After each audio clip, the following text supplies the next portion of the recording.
अच्छा, एक बहुत ही इंटरेस्टिंग किस्म की मैं आप लोगों को आज एक बात बताने लगा हूँ। और मतलब मैं बहुत दफ़ा अल्हम्दुलिल्लाह यहाँ पर आया हूँ हरम में, हज पे भी उम्रा पे भी, लेकिन मुझे ये बात अभी पता चली है तो मैं अभी आप लोगों के साथ शेयर करता हूँ।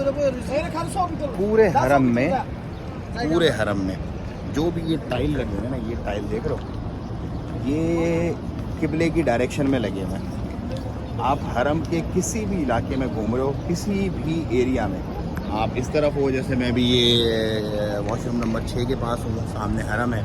अगर आप उस तरफ वाली साइड पे हो, आप उस तरफ अजियाद वाली साइड पे हो, आप किसी भी साइड पे हो, जो टाइल आपको वाइट नज़र आएगा ना, वो हरम को फेस कर रहा होगा। मतलब जैसे टाइल लगा हुआ है, आप समझ जाओ, अगर इस तरह से लगे हुए हैं ये टाइल यहाँ पे, तो इस तरफ आपने उसी टाइल के साथ खड़े हो जाओगे तो समझ लो कि आप हरम को फेस कर रहे हो, क्योंकि सारे के सारे टाइल जो हैं वो हरम फेसिंग पे लगाए हुए इन्होंने। मतलब जैसे टाइल की डायरेक्शन है, वही हरम की डायरेक्शन है। ये देख रहे हो, ये हरम की डायरेक्शन है, हरम की डायरेक्शन में लगे हैं सामने।